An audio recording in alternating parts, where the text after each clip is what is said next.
Hey everybody, what a wonderful chilly day it is. Alright, so this is Mike over here at Growtopia, and we are out in the garden right now. And I'm going to find a spot to place you guys. That should be good. So what we're doing right now with this bed is we're basically doing end of the season prep, and then we're starting up some of our late winter vegetables that we're going to be having. So I always like to put gloves on, just because I like to try to stay as clean as possible, because I got to also go back to my book and write stuff in, and I don't want to get soil and gunky shit all over it, so I like to wear some gloves when I'm doing this. The first thing we're going to do is we got to clean up the bed. So we're going to pull everything out of it that's left over from the summer, and then clean up a lot of stuff. We got tags everywhere. We got some tomato plants that are done, so we can get those out of here. Throw those off to the side. They go in the compost pile. And also get all your tags out. Tags, anything else. Now this is something you're going to have to do all the time. When it comes down to the actual preparing the soil, once the soil is prepared, you only have to do this once in a while. But because I threw these beds together so quick, I didn't really top them off the way that I wanted to fill them.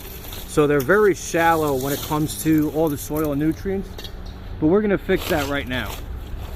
You could leave your leaves in there and stuff. Just get rid of all the other stuff you don't need. Like this is done. Toss that over the fence. That's going to go in the compost pile. These are done.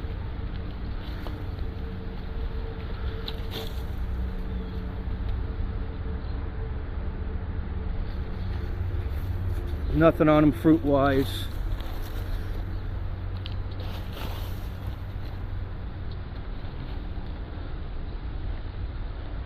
We got some beet leaves that didn't take off.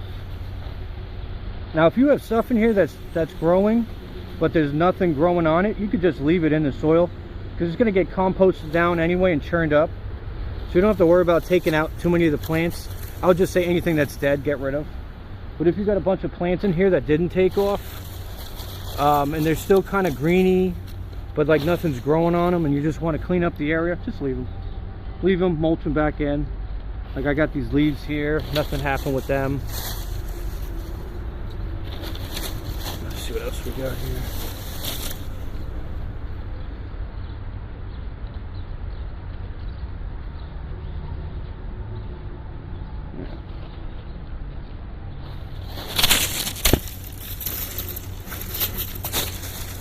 Cucumber that's done. I want to get that out. That's just big and viney. Come on. On the other side of the fence.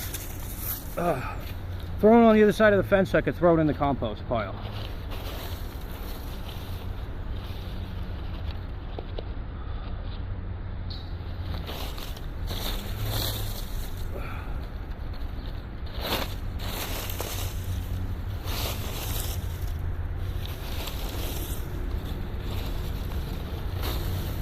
Yep, nothing came out of these guys. Oh, I got one little purple turnip. Another tag. Let's get the leaves out of here. It'll be a lot easier to clean it.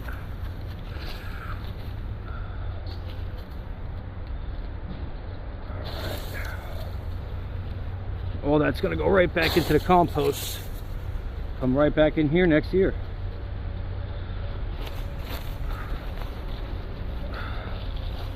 See, one of the things I noticed as I'm digging in this ground is my biggest problem that I had this year was I didn't make my soil soft enough. So my soil over here is extremely hard in different spots. And unfortunately, with that being said, a lot of things that were supposed to grow didn't grow at all. They just they started growing and then they got like stunted. So we got some nice French breakfast radishes right here. So we're gonna grab these little guys. Those are gonna go in the house.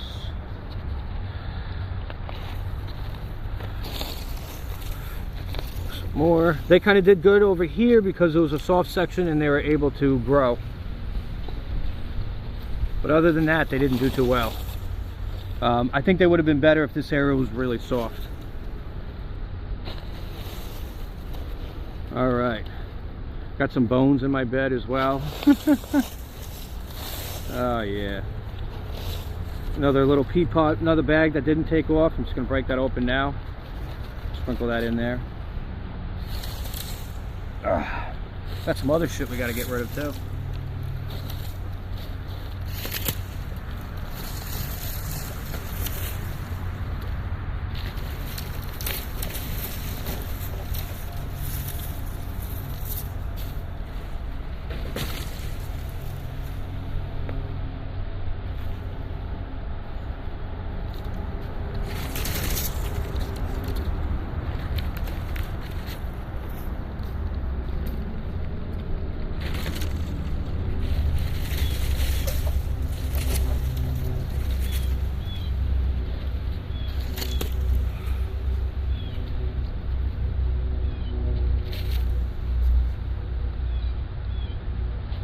Okay.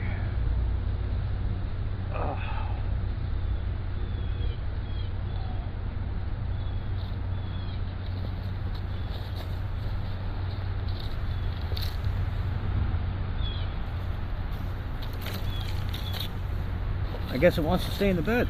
All right. So now that we got the bed all nice and clean, I'm going to come through here with my shovel and start loosening up the soil a little bit. And then we're going to start mixing in our ingredients. So what we're putting in here is soil, cow manure, and compost. And we're not doing the whole bed because we still have tomatoes that are growing on that section down there. So we only have a small section to do, but you guys will see that. So I'm going to move you guys before you guys get covered in shit. Stick you here. Stick you guys over here so you don't get covered in shit. You get to see the side of here. Alright. So first thing I'm going to do is rough the bed up, and I'm going to put all my ingredients in.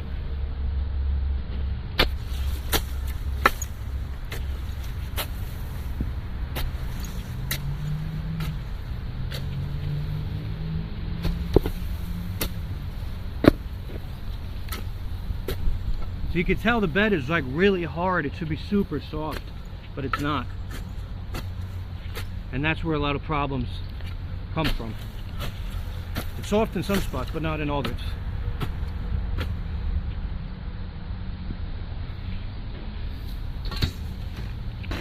Let's take our compost, our manure.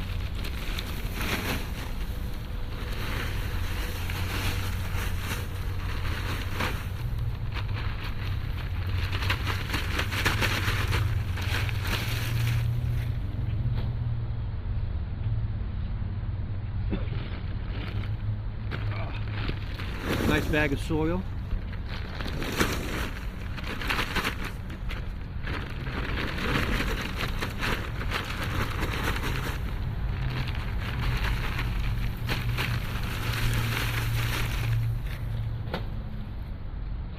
And then we got fresh compost I just pulled out of the bucket.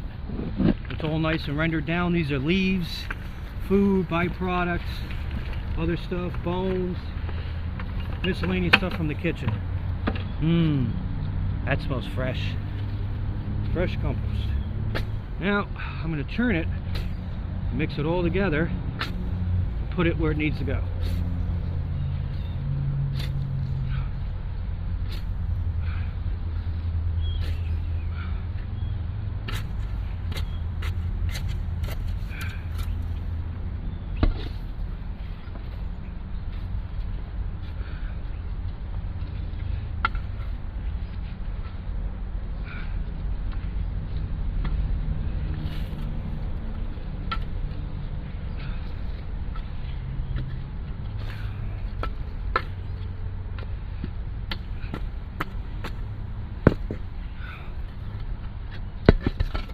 Now, luckily we have another bag of soil, so I'm going to fill this up even more.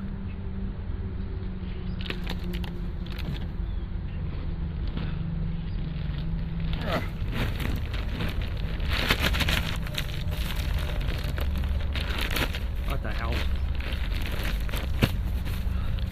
It's gross.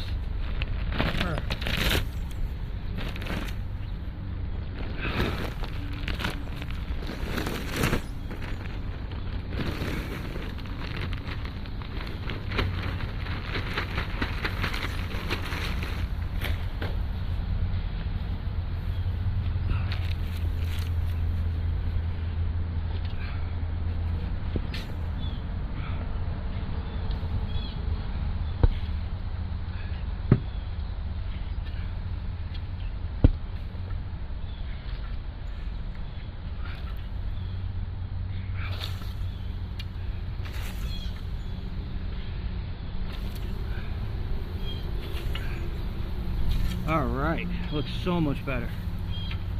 Now I'm just gonna come in here and all the the chunks that I see, I'm just gonna break them up with my hands, like such. And just level it out nice.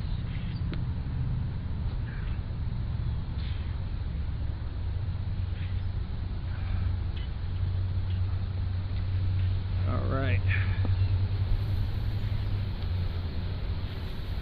So now we have nice, rich, organic mix of soil, compost, and cow manure, all nicely mixed together. This is going to be good for a good couple years.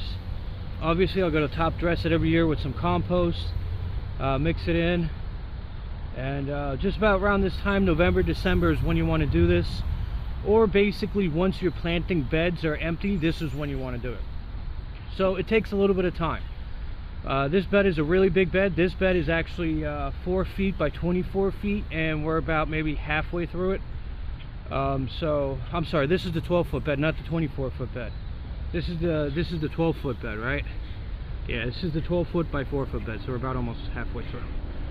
So now, if you have nothing that you want to plant and you don't want to get into anything fall related, the next thing you want to do with this right here is you want to make sure you put a good 1 to 2 inch layer of wood chips or mulch on top, because that'll keep your soil from drying out in the winter, and being that there's compost in it, it'll help compost everything the rest of the way down, so that coming next season when you decide to start planting stuff like your tomatoes, your cucumbers, your zucchinis, the soil is going to be ready to go, and all you got to do is just pull that mulch back where you want to stick your plant, slide it back, and you're good to go.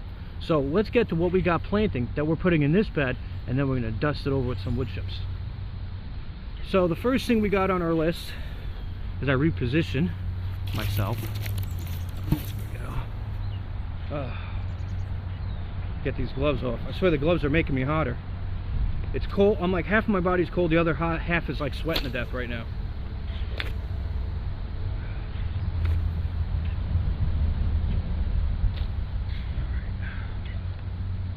Grab our book. Alright. And the soil's dry, so I'm dropping the book in it. Alright, so November, parsnips and beets. How does that sound? Oh. Okay, so beets, parsnips, and radishes are going in Tomato Street. So this is considered Tomato Street. So there's a street sign over my beds. So this is Tomato Street, and then the one behind me going that way, that's 24 feet, is Tomato Boulevard. So we're doing beets, parsnips, and radishes in the bed, and then radishes, if there's room, are also going to go in the greenhouse, the sun house.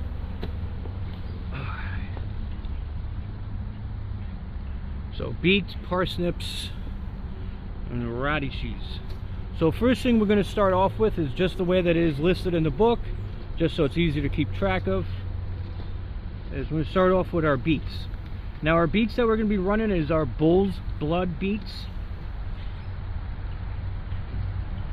Planting depth is about 1/2 inch. So what I like to do is I like to run stuff in a row, especially when it comes to like a bed like this. So I'm just going to make a little line, and then we're going to lay the seeds in it. But first, make yourself a tag.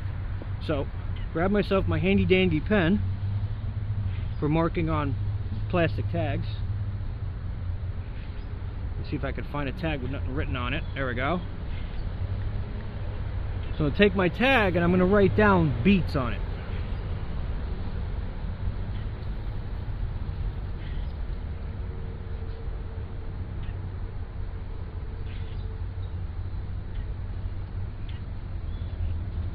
These are bull's blood.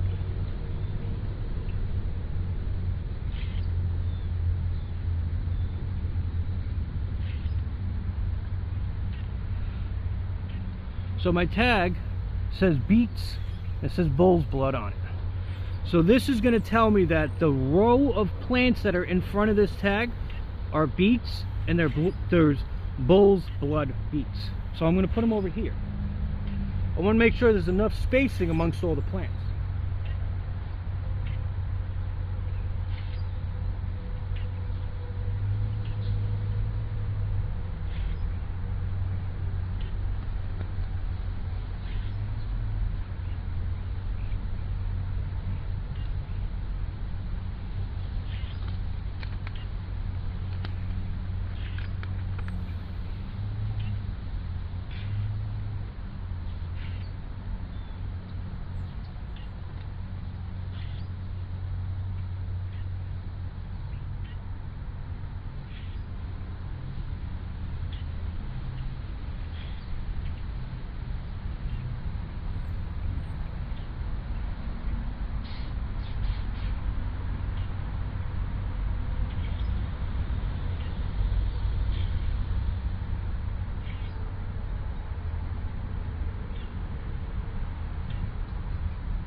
So now I know they're done, but also here's another thing, my packet is empty. So what I always like to do is I'll throw it in my pocket and then I go back to my book, and if it's the last packet I'll order 2. If there's other packets I'll just throw it out. It's always a good way of keeping track of stuff as well. So now we know that the beets, the bull bloods, are literally right behind that tag running straight up. So now we'll do the next one. So the next one we got on the list is parsnip. And this is the Harris model. And no, not Harris Elect, but Harris is just the name of it, so nobody freak out. I know these days now are really getting interesting. So here's our Harris model, and yes, I do love making jokes that upset people. Planting is 1/4 of an inch deep, so it's very, very shallow. Very shallow. I didn't read off the last one, so I'll read that off to you. If nobody's ever seen the bull's blood, you might be interested in it or not. It's 5 to 15 days germination, full sun, 1/2 inch depth. Plant in light, moist soil when seedlings are 2 inches tall. Thin carefully to 3 to 6 apart. But they grow uniformly. Beets taste best when harvested 2 to 3 inches in diameter. Twist off the tops about 1 inch up from where they connect to the stem to prevent bleeding from harvesting your crops. Bleeding, okay. I love how they say like transplant, we're planting them direct. So we're gonna see if these ones could actually get direct. They may not, but who knows. And that doesn't really say much on the rest of that tag, so we're gonna go to the parsnip. 70 to 80 days of maturity. Stand by for airplane intermission.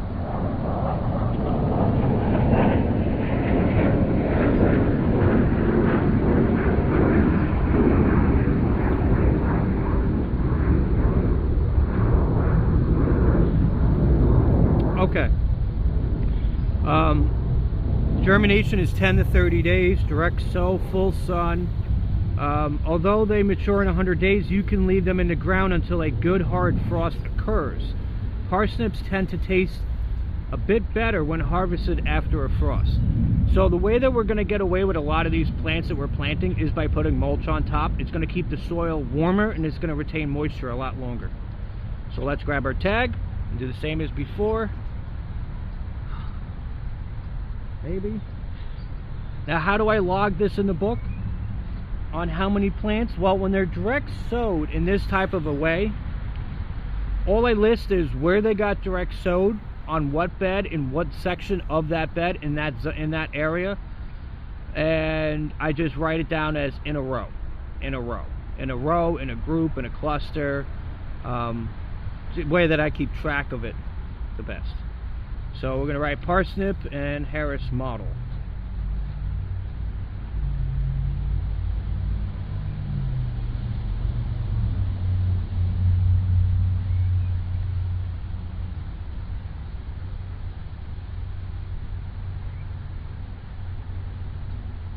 All right. Now this is 1/4 of an inch, so we're basically going to try to use basically the tip of this as our depth, and then just sprinkle the seeds in there and then lightly dust them over. They're basically going down almost as deep as a carrot. A carrot you sprinkle on top with a little bit of soil on top, so it's going to be almost very similar to doing carrots.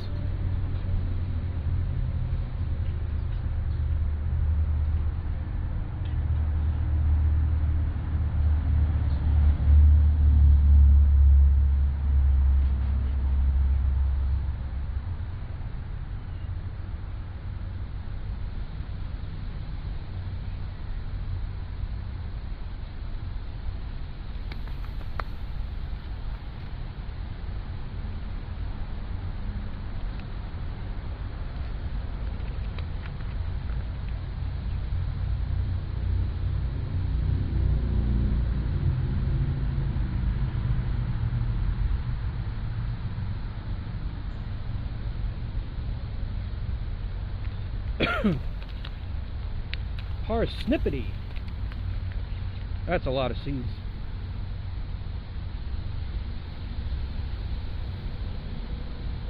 So I'm kind of like roughing the soil up. I'm roughing the soil up around them and then covering them at the same time.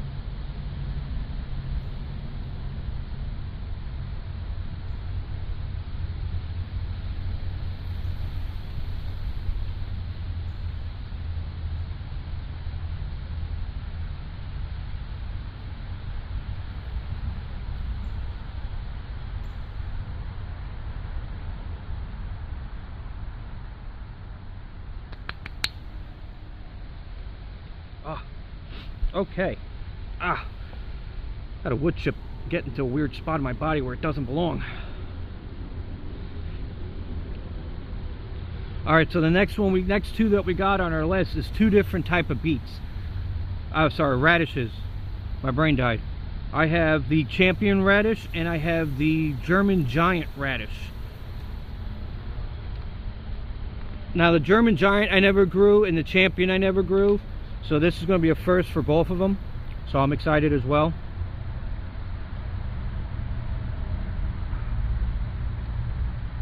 I always look like I'm pulling something out of my ass.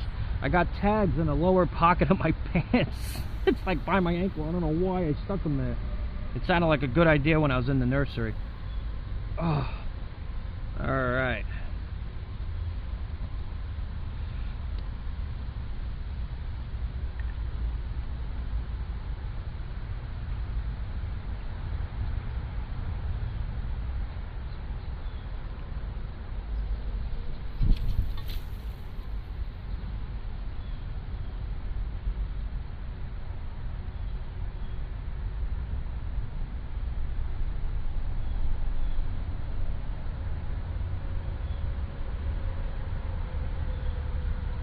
Okay, so planting depth on the German is 1/4 of an inch, and that's funny.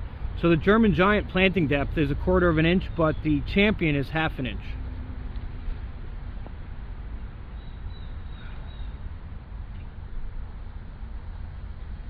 The difference between them are so minor that I'm going to plant them very roughly close in size to each other.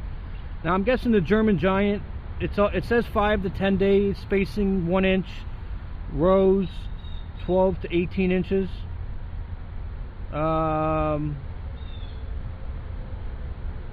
Basically almost the same thing with the Champion radish.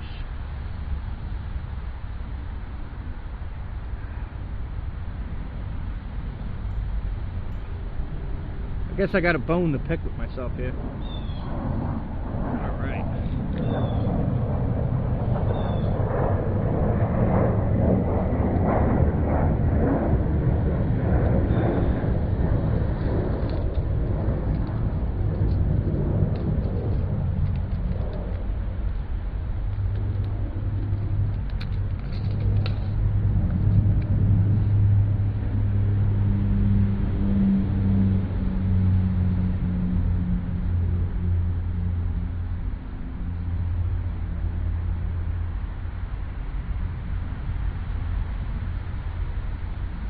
Now I do things differently than other planters out there.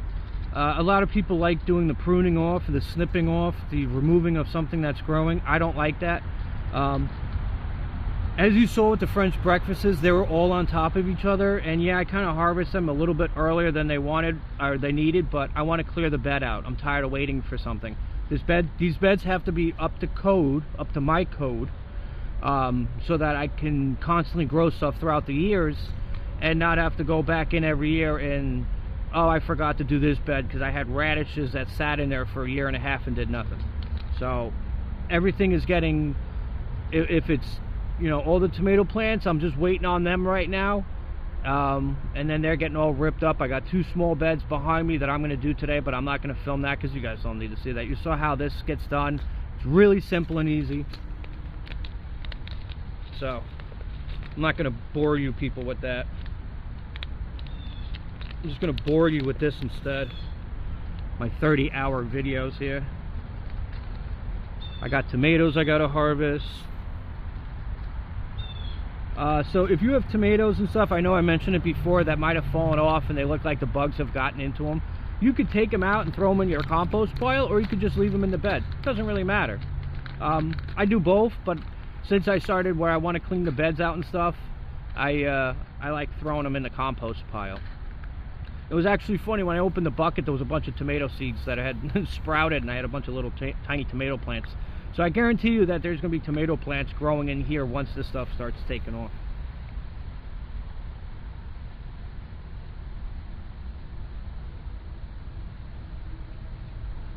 Alright, that is it for these guys.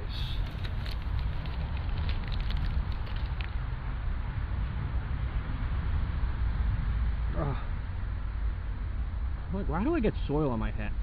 Oh yeah, I know why. Remember, these are like 1/4 inch over here, so not too much soil on them. And we got these guys back here. All right. Now for the fun part. The last part before we end this video.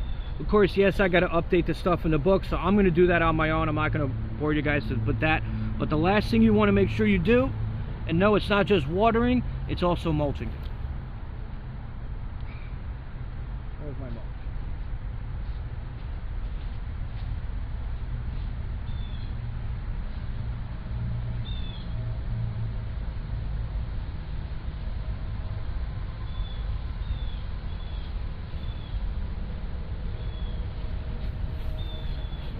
I go around the corner, I stepped into a big hole. I'm like, where the hell is this hole from? Oh yeah, the banana tree sits in there.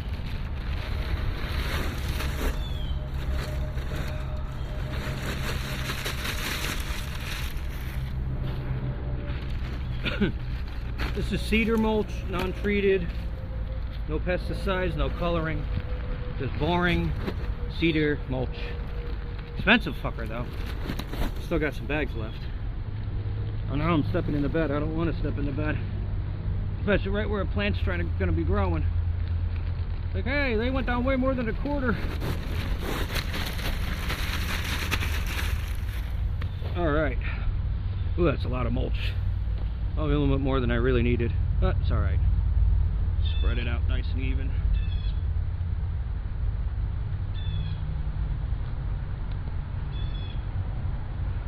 Another positive thing with mulch is it keeps the squirrels from digging in your bed. It deters them really quickly. They love, because I know they're all watching me. I got about 30 of them in a tree watching me right now, I guarantee you. And every time I get fresh soil out like this, and it's all churned up, they come out like literally 5 seconds after I walk away. I go back in the house, they're like, go, go, go. And they run out to the bed. And the bed will be all smooth and flat, and then I'll go back, I'll get something to drink or go to the bathroom, come back outside, and there's 8 million holes all over the place, and a bunch of squirrels running out of the bed with a shit-eating grin on their face and a bunch of holes. Next thing you know, I got weird shit growing in the garden. So mulch really helps on deterring them from doing it. They will still bury their stuff in the mulch, but it deters them a little bit. And so far they can plant corn better than me, so but next season I'm going to plant them in rows instead of 8 row.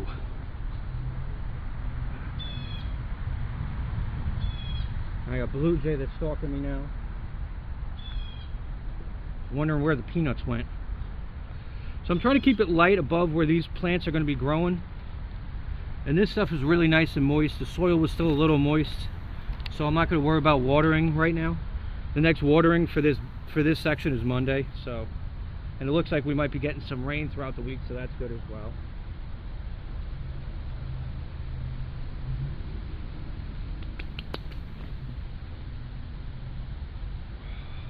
All right, let's show you guys.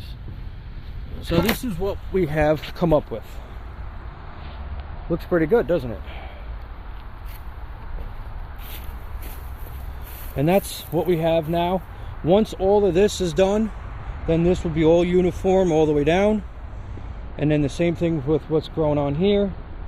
And you guys can see that I got this bed I'm going to start working on. I got that bed I'm going to work on. And then I'm waiting on all these tomatoes, and I got to harvest all these tomatoes today.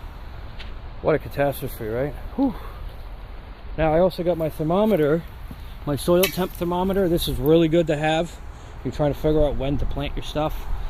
I like to have it facing so I could look in, and I put it down low on the ground, and it's going to show me the temp of the bed so far. And you can see how it's rising up to 60. I don't know if you guys can see that easily. Try to position the camera. You see how it's slowly rising. The reason for that is because the bags of soil and compost were actually sitting inside my, the bags of manure and compost, soil, Jesus, were sitting inside my garage. And the compost buckets were sitting about 80 degrees when I grabbed the stuff out of it. And it's just about sitting outside of 60 right now. So it'll be warm in there for a short period of time, but then it's going to go away. I still got tomato clips I got to take off of the strings that are done, and try to clean up what needs to be cleaned up. And that's really it, people. So this is Mike over here at Growtopia. This is just showing you guys how to prep your beds for the winter, and for next season, how to prep your beds, get them ready to go, and also just planting some stuff and keep just growing along. So everybody keep out there, keep growing, keep doing something, keep having fun in this beautiful world we live in. This is Mike at Growtopia. Like, subscribe, share it with your friends and family. I'll see you guys with the next video.